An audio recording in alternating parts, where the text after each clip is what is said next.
I feel like I haven't taken a look at the comment tree in quite a while. I mean, it's been what, like a week or so? Maybe, no, actually, this isn't even a comment from any of you. What is this? Oh, this is notes I took last night. Last night was the parent orientation for my son's 6th grade class, and I took good notes on everything the teacher said about how things will be going on in the class this week, or this year. But more importantly for you, and only important for you, was the fact that I took good notes on the Norwood situations of the dads in my son's class. Now, of course, if you're not a subscriber and you don't buy into what I'm doing here as being the mentor that I am with hair loss, you'll leave a comment like, "Get alive! How could you should care more about your son orientation. You probably didn't even take a good..." Well, actually, I took a full solid note. But I'm just saying, it's so funny. Now that I have almost 2,000 subscribers, I've got some really angry people leaving comments. So I just keep challenging them. Hey, critique every video I do, and am I gonna get hit by a car? And convince them that, you know, my subscribers are wasting their time. That's the only way you can get through. So I love doing that because those are coming up every day now. It's fun. But anyway, notes on the Norwood situations of the dads. Here we go. So there were 9 dads present at the meeting. I was one of those 9. So it's almost a perfect number of having 10, where we could say, you know, 10% or whatever. But there were 9 dads, okay? So here's what I came up with. Out of the 9 dads, one of them was a Norwood 6. He appeared to be in his late 40s. I mean, I could tell just by his wrinkles and by his beard. It was all gray. And I could just tell he was in his probably late 40s, and he just shaved his head. It was kept down to like a number 1. He had 0 hair on top. So that was one Norwood 6 out of the 9 guys.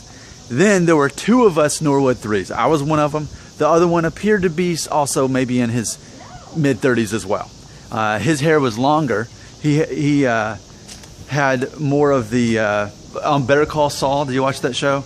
I understand that he wears a hairpiece in the show, because in the black and white flash forwards or whatever they are, you can tell he barely has hair on top. It's so thin.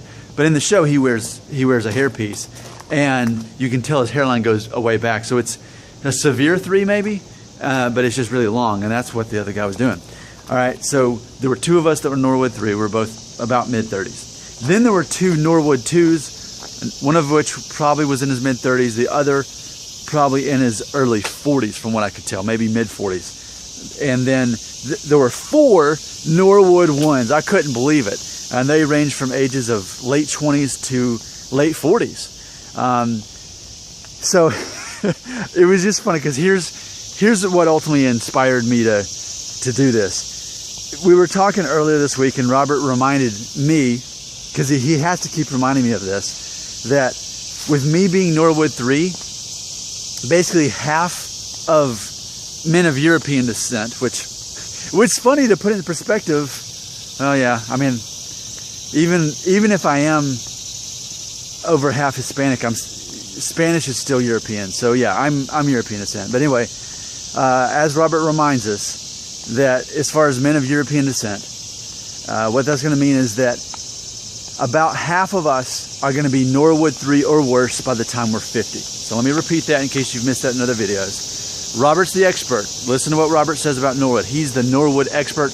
No one has ever known more than him. I would not take anyone's opinion unless I heard what he had to say first when Robert comments on my videos. And so he says, half of men of European descent by age 50 have receded to at least Norwood 3.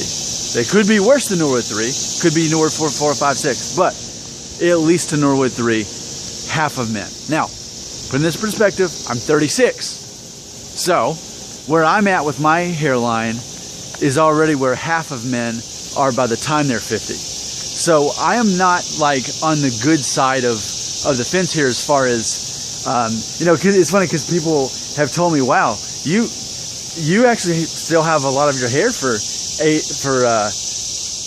to be 36. So there's a lot of people your age and younger that have lost a lot of their hair, if not most of it. You lucked out. And see, that's how I see it. I feel like I've won the lottery to still have this much hair at 36. But put on more of a not a global scale, but a realistic scale, a local scale really is what I should say, here in Tennessee. Of course, where I live in Tennessee, it's a melting pot. Most people you meet are not from here. I'm not from here, my wife's not from here. Hardly anyone I know is from Tennessee that lives in the Nashville area where we are. But it's interesting to see that Robert's findings about this Norwood 3, that half of men age 50 or older have got to Norwood 3, which also means that if you're under the age of 50, and this is really kind of the heart of this video, if you're less than age 50, then there's a good chance you still are Norwood 1 or 2 and not 3.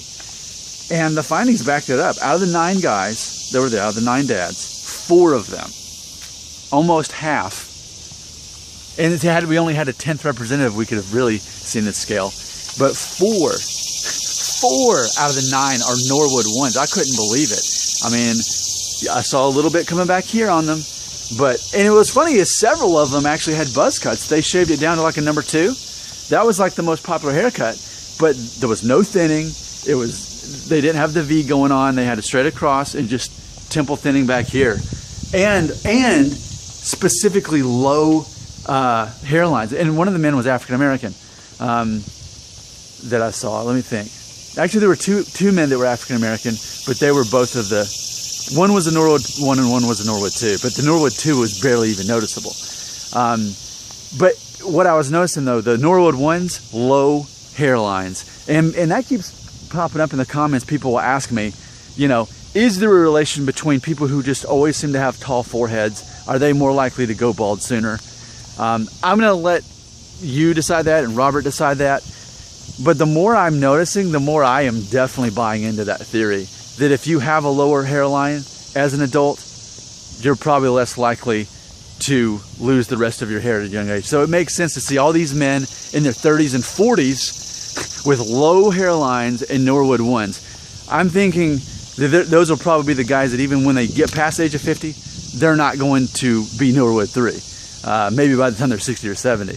But anyway, I just thought that was a really cool survey to be able to be a part of and know where I fall in the line. Remember, if I'm in a lineup of men, where I would fall, I would not be right in the middle. I'd be one step closer to the severe side of hair loss, which again, obviously, I'm completely fine with. In fact, I am so ready to, I'm getting so ready to buzz it off, but it's going to be several months before that happens. But it's going to be quite a celebration when I am able to do that. It's just going to be so much freedom in it. But for the sake of all of you watching, I think it's important that I am keeping my hair for now anyway, even if it weren't for my obligation that I've got. I think it's important to kind of study someone, how their hair looks leading up to them reaching 40. I think that's because 35 is the age where a lot of guys really start showing their hair loss if they're going to suffer hair loss before the age of 50. So I think it's interesting to see that. But I don't know, maybe in 2018 we'll see more videos of me embracing the buzz cut like so many of those men did, even though they didn't have to. They were Norwood 1s and 2s. That was, again, the most popular haircut was to do that. All right, that's what I learned from going to my son's parent orientation meeting. I learned other stuff too, like don't bring peanuts to class because there's allergies.